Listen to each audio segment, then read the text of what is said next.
Hello students, आज का topic है हमारा ब्राउन रिंग टेस्ट। तो चलिए फिर स्टार्ट करते हैं हम लोग हमारे लेसन को और बात करते हैं ब्राउन रिंग टेस्ट की। देखिए, ब्राउन रिंग टेस्ट में जो आपको फर्स्ट पॉइंट समझना है वो ये है कि ब्राउन रिंग टेस्ट का यूज क्या है। तो अगर हम लोग इसके यूज के बारे में बात करें तो मैं आपको बताना चाहती हूँ कि ब्राउन रिंग टेस्ट का यूज किया जाता है नाइट्रेट आयन यानी कि NO3- आयन के डिटेक्शन में। ठीक है, जब आप सॉल्ट एनालिसिस करते हो तो सॉल्ट एनालिसिस में ये NO3- आयन क्या है, एक एसिड रेडिकल है ना। तो इस एसिड रेडिकल के डिटेक्शन के लिए इस टेस्ट का यूज किया जाता है। ठीक, फर्स्ट पॉइंट क्लियर कि इसका यूज कहाँ करते हैं, NO3- आयन यानी कि नाइट्रेट आयन के डिटेक्शन में। चलिए अब बात करते हैं हम लोग सेकेंड पॉइंट की। तो सेकेंड पॉइंट में मैं आपको ये बताना चाहती हूँ कि अगर हमें लैब में इस टेस्ट को परफॉर्म करना हो तो हम कैसे करेंगे, है ना। उसके लिए क्या क्या स्टेप्स को हमें फॉलो करना है, अब हम लोग इस चीज को समझेंगे। ठीक है, तो मान लीजिए लैब में आपको ये टेस्ट करना है, आपको नाइट्रेट आयन डिटेक्ट करना है। तो उसके लिए आपको क्या करना पड़ेगा, सबसे पहले आपको एक फ्रेश टेस्ट ट्यूब लेनी है, एकदम साफ सुथरी आपने एक टेस्ट ट्यूब ले ली। उस टेस्ट ट्यूब में अब आप क्या करेंगे, सबसे पहले आप उस सॉल्ट को लेंगे जो सॉल्ट आपको लैब में दिया गया है आपके रेडिकल्स के टेस्टिंग के लिए, है ना। तो आपने क्या किया कि सबसे पहले एक फ्रेश टेस्ट ट्यूब लिया, उसमें आपने अपने सॉल्ट को ले लिया। ठीक है, सॉल्ट को आपने डाल दिया किसमें, टेस्ट ट्यूब में। अब आप क्या करेंगे, फ्रेश वाटर इस पे मिक्स करेंगे, है ना। इस पे आप उसी टेस्ट ट्यूब में डालेंगे फ्रेश वाटर। फ्रेश वाटर को डालने के बाद आप हल्का सा शेक करेंगे तो जो आपका सॉल्ट है वो वाटर में डिसॉल्व हो जाएगा। ठीक, तो इस तरह से आपके टेस्ट ट्यूब में अभी मौजूद है आपका सॉल्यूशन, है ना, आपका गिवन सॉल्ट का सॉल्यूशन, सॉल्ट सॉल्यूशन मौजूद है। अब आप क्या करिए, अब आप इसमें ऐड करिए freshly prepared ferrous sulphate FeSO4, freshly prepared ferrous sulphate add करिए। देखिए, यहाँ पे ध्यान देने वाली बात ये है कि ये जो आप फेरस सल्फेट ऐड कर रहे हैं वो एकदम फ्रेशली प्रिपेयर्ड होना चाहिए, पुराना नहीं होना चाहिए। क्योंकि जो पहले से लैब में रखा होता है ना फेरस सल्फेट, उसपे क्या होता है कि उसका वो तुरंत क्या होता है कि पुराना जो होता है रखा रहता है तो वो ऑक्सीडाइज हो जाता है। फेरस सल्फेट से वो फेरिक सल्फेट में कन्वर्ट हो जाता है, उसमें आयरन का ऑक्सीडेशन हो जाता है। ओके, तो वो नहीं चलेगा। आपको क्या करना है, freshly prepared ferrous sulphate FeSO4 इसमें मिक्स करना है। आपने इसको भी मिक्स कर दिया, दोनों चीजें आपके टेस्ट ट्यूब में मिक्स कर दी। अब आपको क्या करना है, आपको अपने टेस्ट ट्यूब को थोड़ा सा स्लाइटली बेंट करना है, जैसे कि मैंने यहाँ पे ड्रॉ किया है, आप इसे देखिए। आपको अपने टेस्ट ट्यूब को स्लाइटली थोड़ा सा बेंट करना है और फिर यहाँ से एकदम से इससे टच करते हुए आपका जो ये है, मतलब आपका जो टेस्ट ट्यूब है उससे टच करते हुए ड्रॉपर से आपको धीरे धीरे H2SO4 यानी कि कॉन्सेंट्रेटेड सल्फ्यूरिक एसिड की ड्रॉप्स इसमें ऐड करनी है। ठीक है, धीरे धीरे सल्फ्यूरिक एसिड आप इस पे डालेंगे, इसमें ऐड करेंगे।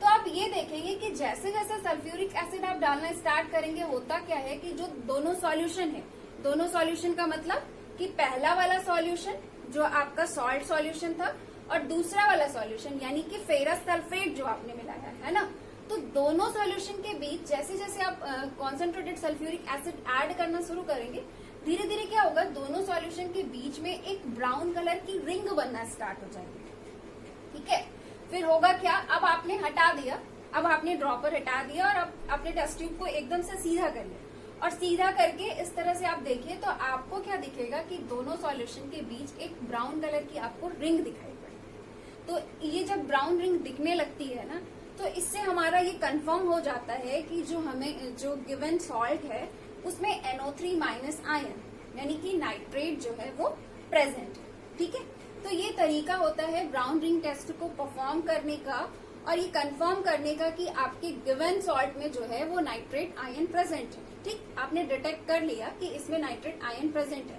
तभी इसने ब्राउन रिंग बनाया। अगर ब्राउन रिंग नहीं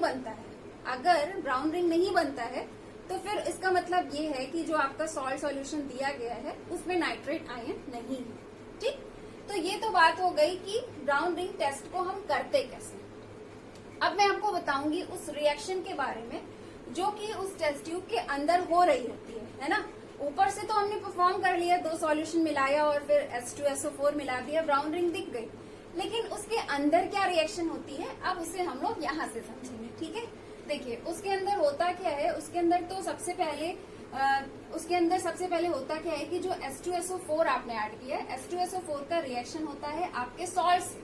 ठीक है, यहाँ पे हम लोग सॉल्ट के फॉर्म पे चलिए ले रहे हैं पोटेशियम नाइट्रेट को। ठीक है, सॉल्ट के साथ H2SO4 का रिएक्शन होता है जिससे क्या बनता है, नाइट्रिक एसिड। ठीक, ये एक बाई प्रोडक्ट भी बन रहा है, लेकिन आगे के परफॉर्मेंस में शामिल होता है नाइट्रिक एसिड। ठीक है, अब क्या होता है कि ये जो नाइट्रिक एसिड है वो नाइट्रिक एसिड का अब रिएक्शन हो जाता है उसी में मौजूद सल्फ्यूरिक एसिड और आयरन सल्फेट से। इन तीनों का आपस में रिएक्शन होता है जिसके फलस्वरूप आपका बनता है फेरिक सल्फेट, वाटर मॉलिक्यूल्स और नाइट्रिक ऑक्साइड। अब देखिए ये जो फेरिक सल्फेट और वाटर मॉलिक्यूल्स बनते हैं, इसमें होता क्या है कि वाटर इसके साथ क्या करता है, रिएक्ट कर जाता है, यानी कि इसके साथ कोऑर्डिनेट बॉन्ड बना लेता है, आयरन के साथ कोऑर्डिनेट बॉन्ड बना करके आपका एक कोऑर्डिनेशन कॉम्प्लेक्स बना लेता है। ठीक है, तो ये जो दोनों का, इसमें वाटर मॉलिक्यूल इसके साथ जुड़ गया और जुड़ करके एक कोऑर्डिनेशन कंपाउंड बना दिया। ठीक, जो यहाँ पे मैंने मेंशन कर दिया, तो वाटर इसके साथ जुड़ गया, आपका ये कोऑर्डिनेशन कंपाउंड बन गया। अब ये इस कोऑर्डिनेशन कंपाउंड का रिएक्शन किसके साथ हो जाता है, उसी में मौजूद नाइट्रिक ऑक्साइड के साथ, जिससे कि आपका क्या बन जाता है, एक नया कोऑर्डिनेशन कंपाउंड। तो यही कोऑर्डिनेशन कंपाउंड जो होता है वो रिस्पॉन्सिबल होता है ब्राउन रिंग के लिए। जो ब्राउन रिंग बीच में बनती है, दोनों सॉल्यूशन के बीच में जो बनती है वो ब्राउन रिंग एक्चुअल में वो यही होती है। यही कंपाउंड के फॉर्मेशन की वजह से ब्राउन कलर की रिंग बनती है।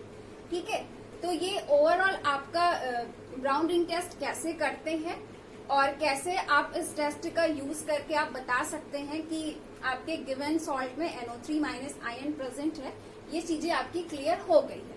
अब हम लोग बात करेंगे इस कोऑर्डिनेशन कंपाउंड के बारे में। इसके बारे में थोड़ी सी डिटेलिंग करेंगे, मतलब इसकी ज्योमेट्री को समझेंगे, इसके कोऑर्डिनेशन नंबर को समझेंगे, इसमें मैग्नेटिक मोमेंट्स को समझेंगे, आयरन में कितने अनपेयर्ड इलेक्ट्रॉन है, इन सारी बातों को अब हम लोग समझेंगे। तो चलिए अब आगे की बातें करते हैं। सबसे पहले हम लोग बात करेंगे यहाँ पर कोऑर्डिनेशन कंपाउंड में आयरन के ऑक्सीडेशन नंबर। देखिए यहाँ पे आयरन का जो आपका कोऑर्डिनेशन नंबर है वो आपका 6 है। अब आप पूछेंगे कि 6 क्यों, तो इसका आंसर मैं आपको बताना चाहती हूँ कि किसी भी कोऑर्डिनेशन कंपाउंड में जो सेंट्रल मेटल आयन मौजूद होता है, उस सेंट्रल मेटल आयन से जितने भी लिगैंड्स कोऑर्डिनेट बॉन्ड के थ्रू जुड़े होते हैं, वही उस सेंट्रल मेटल आयन का कोऑर्डिनेशन नंबर होता है। जैसे इस कोऑर्डिनेशन कंपाउंड में अगर हम लोग बात करें तो आयरन आपका सेंट्रल मेटल आयन है, इससे यहाँ पर टोटल 6 लिगैंड्स जुड़े हुए हैं। देखिए 5 आपके वाटर मॉलिक्यूल हो गए, है ना, 5 वाटर मॉलिक्यूल हो गए और 1 आपका क्या है, NO यानी कि नाइट्रोसोनियम आयन। तो टोटल 5 + 1 टोटल 6 लिगैंड्स हैं। ये सारे 6 लिगैंड्स इसमें क्या होते हैं, आयरन से यहाँ पे कोऑर्डिनेट बॉन्ड के थ्रू जुड़े होते हैं। इस वजह से यहाँ पे आयरन का कोऑर्डिनेशन नंबर 6 है। एक पहचान मैं आपको और बताती हूँ। मान लीजिए अभी आपने कोऑर्डिनेशन केमिस्ट्री नहीं पढ़ी है तो भी आप आसानी से कोऑर्डिनेशन नंबर निकाल सकते हैं। उसके लिए आपको ये चेक करना है कि जो ये बड़ा ब्रैकेट होता है, ये जो स्फीयर होता है, इस स्फीयर के अंदर जितने लिगैंड है उसी को आप लिख दीजिए कोऑर्डिनेशन नंबर। ठीक है, क्योंकि जो स्फीयर के अंदर होते हैं वो कोऑर्डिनेट बॉन्ड बनाते हैं, मतलब जो कोऑर्डिनेट बॉन्ड बनाते हैं उन्हीं लिगैंड को हम स्फीयर के अंदर रखते हैं। तो ये एक सिंपल तरीका होता है पहचानने का। तो यहाँ पे स्फीयर के अंदर आपको कितने लिगैंड दिख रहे हैं, 5 वाटर है और एक आपका क्या है, एक आपका NO है ना, 1 आपका नाइट्रोसोनियम आयन है, टोटल 6 लिगैंड्स है। सिंपल। चलिए सेकंड है आपका ऑक्सीडेशन स्टेट कैलकुलेट करना। आयरन पे कौन सा ऑक्सीडेशन स्टेट है ये चेक करना है। तो आयरन का यहाँ पर ऑक्सीडेशन स्टेट आ रहा है +1। कैसे आ रहा है मैं आपको बताती हूँ। यहाँ पे आपको क्या करना है, आपको सेंट्रल मेटल आयन जो आपका है आप इसको X से मेंशन कर दीजिए, इसे X मान लीजिए। ओके, फिर यहाँ पे देखिए वाटर मॉलिक्यूल की अगर हम लोग बात करें, इस लिगैंड की बात करें, तो वाटर जो होता है ये आपका न्यूट्रल लिगैंड होता है और न्यूट्रल लिगैंड पर ऑक्सीडेशन स्टेट होता है 0। ओके, तो इसलिए मैंने क्या कर दिया 0 × 5, बिकॉज वाटर क्या है, न्यूट्रल लिगैंड है। ओके, उसका ऑक्सीडेशन स्टेट 0 है। अब NO की हम बात करें तो नाइट्रोसोनियम आयन का अगर एग्जैक्टली में एक्चुअल में तो ये NO प्लस होता है, ये जो NO है यहाँ पे ये एक्चुअल में NO प्लस होता है, नाइट्रोसोनियम आयन होता है, इस पर +1 ऑक्सीडेशन स्टेट होता है। तो इसका ऑक्सीडेशन स्टेट लिख लीजिए। अब नेक्स्ट लिगैंड का ऑक्सीडेशन स्टेट लिख लीजिए, इसका कितना है +1 है, तो वो मैंने मेंशन कर दिया। अब इक्वल लगाइए, इक्वल के उस साइड आपको स्फीयर पे लगे हुए चार्ज को रखना है। ओके, तो यहाँ पे स्फीयर पे कौन सा चार्ज आ रहा है +2, हमने यहाँ रख लिया। अब आप सिंपली कैलकुलेशन कर लीजिए, ये पूरा 0 है तो इससे मतलब नहीं है, ये +1 उधर गया, आपका -1 हो गया और आपको क्या मिल गया x = +1। ऑक्सीडेशन स्टेट आपका सिंपली कैलकुलेट हो गया, है ना। चलिए अब हमें बात करना है नंबर ऑफ अनपेयर्ड इलेक्ट्रॉन्स की। यहाँ पे हमें आयरन में नंबर ऑफ अनपेयर्ड इलेक्ट्रॉन्स को कैलकुलेट करना है। कैसे कैलकुलेट करेंगे? सबसे पहले हम लोग लिखेंगे आयरन का इलेक्ट्रॉनिक कॉन्फ़िगरेशन, है ना। आयरन का एटॉमिक नंबर कितना होता है 26। तो अभी आप अगर पूरा 1s2 2s2 पूरा लिखते चले जाइए अकॉर्डिंग टू अफबाउ रूल, तो लास्ट में आप देखेंगे, लास्ट में आपको मिलेगा 4s2 3d6। ओके, मैंने पूरा मेंशन नहीं किया है, लास्ट का मेंशन किया, 4s2 3d6 आपको मिलेगा।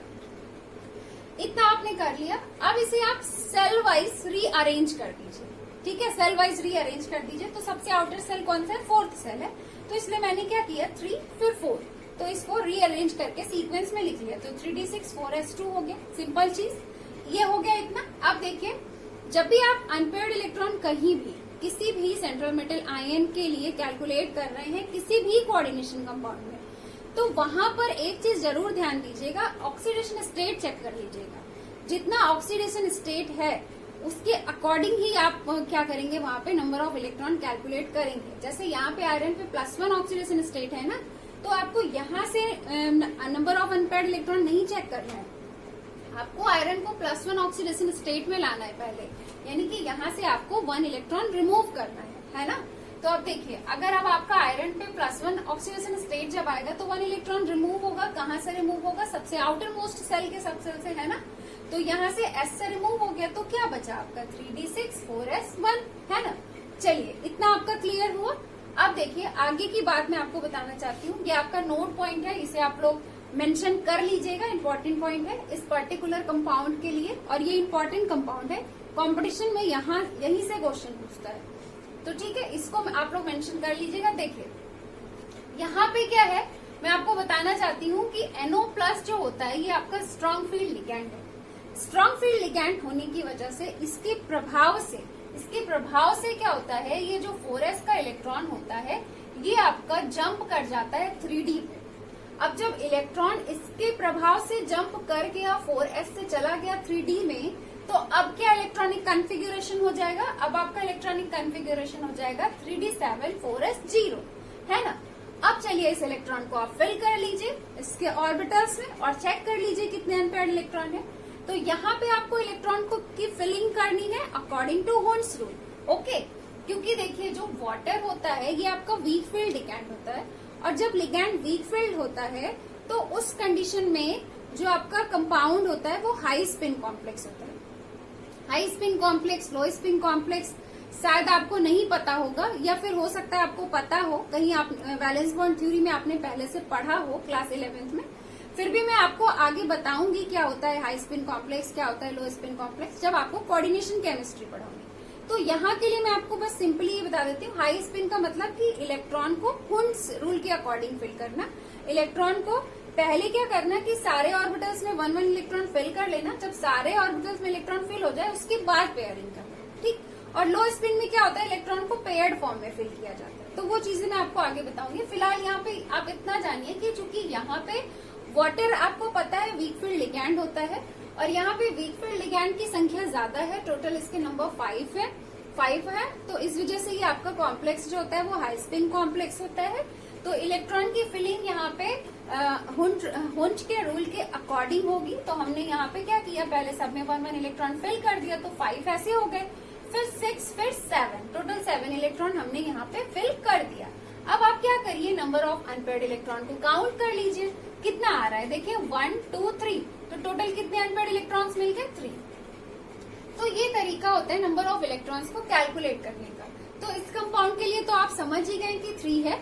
अब इस नियम से आप बाकी के भी कोऑर्डिनेशन कंपाउंड्स का कैलकुलेट कर सकते हैं। चलिए अब अगर हम लोग यहाँ पे मैग्नेटिक नेचर की बात करें, इस कॉम्प्लेक्स आयन के मैग्नेटिक नेचर की बात करें, तो इसका मैग्नेटिक नेचर क्या है? तो इसका मैग्नेटिक नेचर होता है पैरामैग्नेटिक। मैं आपको कॉन्सेप्ट बताना चाहती हूँ कि देखिए, किसी भी कोऑर्डिनेशन कॉम्प्लेक्स में अगर वहां पे अनपेयर्ड इलेक्ट्रॉन मौजूद है, उसके सेंट्रल मेटल आयन को आप लोग इसी तरह से चेक करिए और वहां पे चेक करिए, अगर उस पे अनपेयर्ड इलेक्ट्रॉन मौजूद है तो फिर वो उसका जो मैग्नेटिक नेचर होगा वो पैरामैग्नेटिक होगा, और अगर वहां पे अनपेयर्ड इलेक्ट्रॉन मौजूद नहीं है तो फिर उसका नेचर होगा डायामैग्नेटिक। तो यहाँ पे आपने क्या देखा? यहाँ पे आपने देखा कि इस कॉम्प्लेक्स में सेंट्रल मेटल आयन में 3 अनपेयर्ड इलेक्ट्रॉन मौजूद है, तो अनपेयर्ड इलेक्ट्रॉन की मौजूदगी की वजह से, अनपेयर्ड इलेक्ट्रॉन की प्रेजेंस की वजह से इसका नेचर क्या हो जाएगा? पैरामैग्नेटिक नेचर हो जाएगा। तो ये कुछ बातें आपकी क्लियर हुई। अभी मैं आपको इससे रिलेटेड कुछ पॉइंट्स और बताना चाहती हूँ। नेक्स्ट पॉइंट में हम लोग मैग्नेटिक मोमेंट को कैलकुलेट करेंगे, यानी कि म्यू को कैलकुलेट करेंगे। तो स्पिनॉर्ली मैग्नेटिक मोमेंट को कैलकुलेट करने का जो फॉर्मूला होता है वो आपका होता है mu is equal to √n×n+2। यहाँ पर n जो है वो आपका दर्शाता है नंबर ऑफ अनपेयर्ड इलेक्ट्रॉन्स को। ओके, तो यहाँ पे अभी जस्ट हम लोगों ने number of unpaired electrons calculate किया, कितना था? 3 था। ठीक है, तो n की जगह पे हमने यहाँ पे 3 पुट कर लिया, फटाफट कैलकुलेशन किया, वैल्यू कितनी मिली हमें यहाँ पे? म्यू की 3.87 बोहर मैग्नेट्रॉन। ओके, तो इस तरह से ये आपका मैग्नेटिक मोमेंट भी कैलकुलेट हो गया। चलिए अब हम लोग बात करेंगे हाइब्रिडाइजेशन की। हाइब्रिडाइजेशन अगर हम लोग चेक करें तो इस कोऑर्डिनेशन कंपाउंड के लिए आता है sp3d2। कैसे आता है अब मैं आपको ये बता देती हूँ। देखिए, यहाँ पे जो सेंट्रल मेटल आयन है आपका, यानी कि आयरन, टोटल कितने लिगैंड्स से जुड़ा हुआ है? 6 लिगैंड से, है ना। 5 आपके वाटर है और 1 आपका नाइट्रोसोनियम आयन है। तो ये जो 6 लिगैंड्स जुड़े हुए हैं, ये कैसे जुड़े हैं आयरन से? कोऑर्डिनेट बॉन्ड के थ्रू, है ना। अपने इलेक्ट्रॉन को डोनेट करके इन्होंने आयरन के साथ क्या बनाया हुआ है? कोऑर्डिनेट बॉन्ड बनाया है ना। तो ये कोऑर्डिनेट बॉन्ड कहाँ से बनाएंगे, कैसे बनाएंगे, ये यहाँ से हम लोग देखते हैं। टोटल 6 लिगैंड है। सभी लिगैंड्स क्या करेंगे? इलेक्ट्रॉन की पेयर ऑफ इलेक्ट्रॉन को, अपने लोन पेयर ऑफ इलेक्ट्रॉन को डोनेट कर करके आयरन के साथ कोऑर्डिनेट बॉन्ड के थ्रू जुड़ जाएंगे।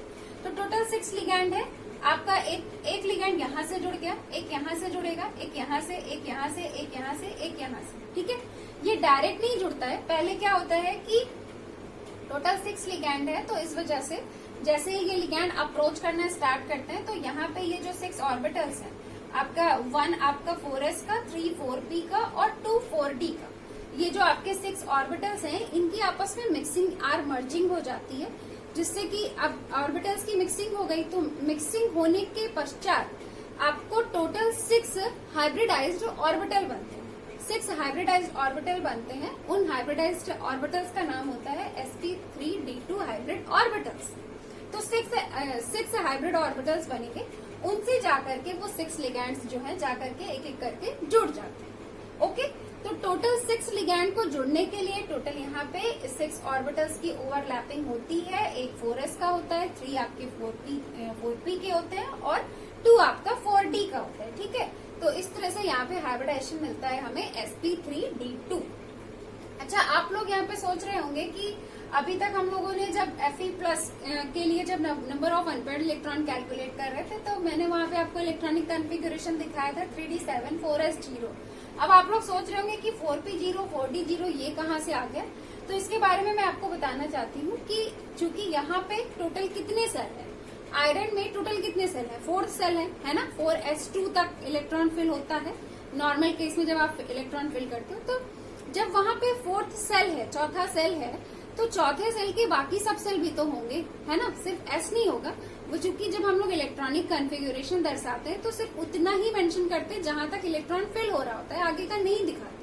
ठीक, लेकिन यहाँ पे अभी आपको ऑर्बिटल की मिक्सिंग दिखानी है, हाइब्रिडाइजेशन दिखाना है, तो आपको वहां पे दिखाना पड़ेगा कि ये 4th सेल है, तो 4th सेल के बाकी सारे सबसेल भी तो होंगे, है ना। S है तो P सबसेल भी होता है 4th सेल में, D सबसेल भी होता है, इवन F सबसेल भी होता है ना। तो यहाँ पे हमें हाइब्रिडेशन दिखाना था, तो इसलिए हमने सारे मेंशन किए। ठीक, ये कैसे आया आपका क्लियर हो गया होगा। चलिए अब ज्योमेट्री की बात कर लेते हैं। तो ज्योमेट्री की अगर हम लोग बात करें तो किसी भी कोऑर्डिनेशन कॉम्प्लेक्स के लिए जिसका की हाइब्रिडाइजेशन sp3d2 होता है, उसकी ज्योमेट्री जो होती है वो ऑक्टाहेड्रल होती है। ओके, तो ये यहाँ पे कुछ बेसिक पॉइंट्स थे इस पर्टिकुलर कंपाउंड से रिलेटेड जो आपके क्लियर हो गए हैं। इन सारे पॉइंट्स को आप लोग अच्छे से क्लियर रखिएगा, यहाँ से क्वेश्चंस बनते हैं, इन सारे पॉइंट्स से क्वेश्चन बहुत ज्यादा बनते हैं। ओके, अब देखिए मैं आपको एक नोट पॉइंट बताना चाहती हूँ जो कि मोस्ट इम्पोर्टेंट है, आप लोग इसको मेंशन कर लीजिएगा। देखिए मैंने आपको शुरू में क्या बताया कि जो ये ब्राउन रिंग टेस्ट होता है इसका यूज किया जाता है नाइट्रेट आयन के डिटेक्शन के लिए, है ना। तो एक चीज समझिएगा, ये 3 ऐसे कॉम्प्लेक्सेस हैं, ये 3 आपके ऐसे कंपाउंड्स हैं नाइट्रेट के जो कि इस टेस्ट को नहीं देते। जनरली क्या होता है कि एग्जाम में आपको क्वेश्चन दिया जाता है और ऑप्शन में ये सारे कंपाउंड्स प्रेजेंट होते हैं और फिर आपसे पूछा जाता है कि इनमें से कौन सा ऐसा कंपाउंड है जो कि ब्राउन रिंग टेस्ट देगा। तो बच्चे करते क्या, नाइट्रेट देख के टिक कर देते हैं। तो इसको आप लोग याद कर लेंगे कि कैल्शियम नाइट्रेट, बेरियम नाइट्रेट और लेड नाइट्रेट, ये तीनों ऐसे नाइट्रेट हैं, ऐसे कंपाउंड्स हैं नाइट्रेट के जो कि ब्राउन रिंग टेस्ट नहीं देते हैं। इनके केस में ये होता है कि जब इनके केस में क्या होता है, अगर हम इनमें से इन तीनों में से किसी एक सॉल्ट को लें और उस पे फेरस सल्फेट मिलाएं और फिर H2SO4 यानी कि कॉन्सेंट्रेटेड सल्फ्यूरिक एसिड को ड्रॉप वाइज मिलाएं, तो वहां पे ब्राउन रिंग नहीं बल्कि व्हाइट कलर का प्रेसिपिटेट बन जाता है। तो ये तीनों कंपाउंड जो है वो ब्राउन रिंग टेस्ट नहीं देते हैं, आप लोग इसे याद कर लीजिएगा। ओके, तो यहाँ पे हमारा ब्राउन रिंग टेस्ट ये टॉपिक कंप्लीट हो गया है। अब हम लोग मिलेंगे नेक्स्ट लेक्चर में, तो फिर मिलते हैं नेक्स्ट लेक्चर में। Have a nice day, thank you so much.